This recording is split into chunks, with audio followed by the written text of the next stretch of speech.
તો સવારનો સમય થઈ ગયો છે, જોઈ શકો છો ગાઈસ તમે. અત્યારે સૂરજ પણ હજુ નથી નીકળ્યો.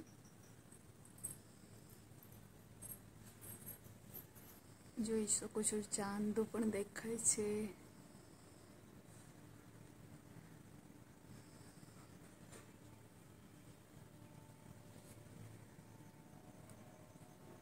તો હેલો એવરીવન, રામ રામ અને જય શ્રી કૃષ્ણ. સવારના થઈ ગયા છે 7 અને 7 વાગે સરસ મજાની ધમાકેદાર રેસીપી લઈને હું તમારી સમક્ષ હાજર છું. તો અત્યારે થઈ શિયાળાની મોસમ અને શિયાળાની મોસમમાં આપણને સારું સારું ખાવું ગમે, પણ એમાં મેથી એડ થાય તો નથી ગમતું. પણ મેથીના પરોઠા તમે અગર ખાઓ તો સવારના ટાઈમમાં નાસ્તા કરવામાં બહુ જ મજા આવે છે. તો ચલો આપણે મેથીના પરોઠા બનાવીએ. તો વિડીયો સ્ટાર્ટ કરીએ. અને ચેનલ પર પહેલી વાર જ આવીએ તો વિડીયોને લાઇક કરો, શેર કરો અને ચેનલને સબસ્ક્રાઈબ કરો અને કમેન્ટ કરીને જરૂરથી બતાવજો કે મારી રેસીપી તમને કેવી લાગે. તો ચલો વિડીયો સ્ટાર્ટ કરીએ. તો સૌ પ્રથમ તો આપણે મેથી લઈ લીધી છે અને મેથીને હવે આપણે કટ કરી દઈશું. તો મેથીને આપણે ઝીણી એવી સમારી લીધી છે. હવે આપણે આટલું બાંધીશું. તો હવે આપણે મીડિયમ સાઈઝ મીડિયમ સાઈઝના મરચાં લીધા છે ને એમાં 4-5 કળી લસણની એડ કરી અને પીસી નાખશું આપણે એને.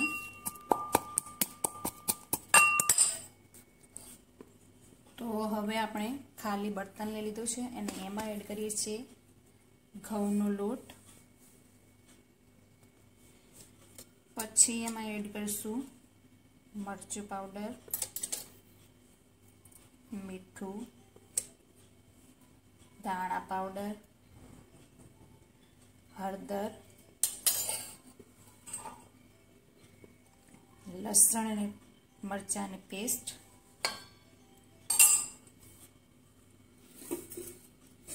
અને આમાં એડ કરીશું તેલ. તો સૌ પ્રથમ તો આ બધી વસ્તુને સરસ મિક્સ કરી લઈશું.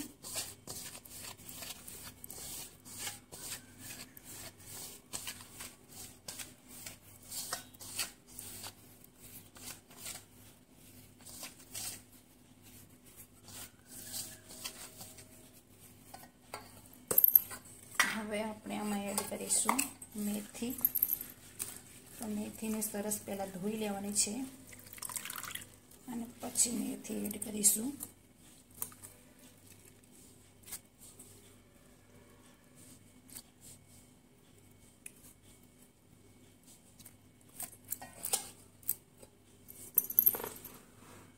અને એની સાથે આપણે એડ કરીશું થોડા તલ. તલ ઓપ્શનલ છે, તમારે નાખવા હોય તો તમે નાખી શકો છો, ના નાખવા હોય તો ના નાખી શકો. પણ તલ નાખવાથી સ્વાદ થોડો સારો આવે છે.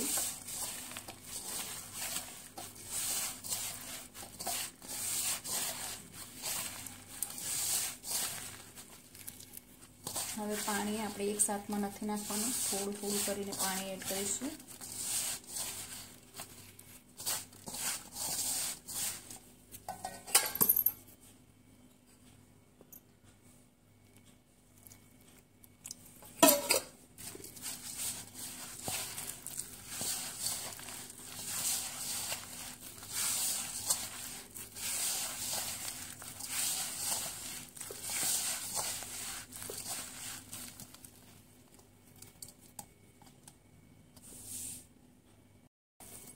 તો આવી રીતે સરસ આટો આપણો બંધાઈ ગયો છે.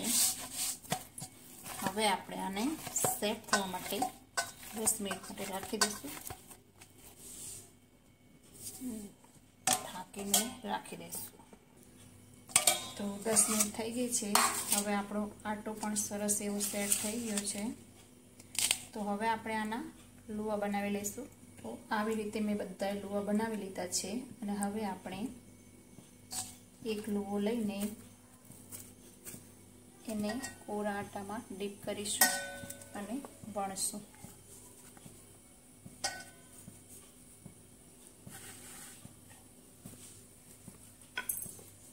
તો ધીમે ધીમે આપણે વણવાની છે. તો સરસ એવી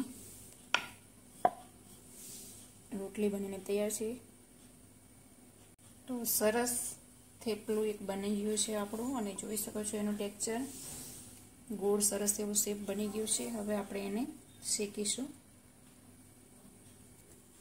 તો જોઈ શકો છો ગાઈસ, વધારે જાડી નહીં કે વધારે પતલી નહીં એવી બનાવી દીધી છે. આપણે રાખી દઈશું આમાં અને બધા જ થેપલાને વણી લેશું. તો હવે એક સાઈડ આપણે બનાવી લઈશું.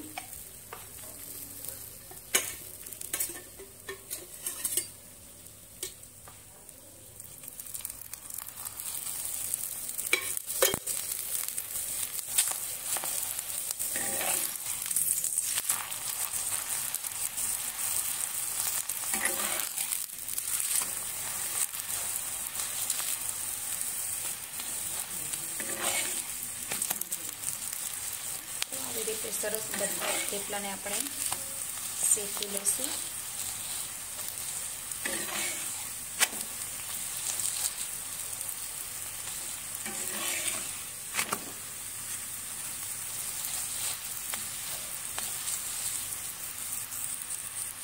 હવે આપણે ઉતારી લઈશું એને.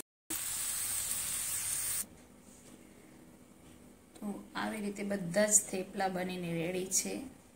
તો તમે ગરમા ગરમ સર્વ કરી શકો છો. દહીં સાથે યા ચાય સાથે પણ સરસ લાગે છે.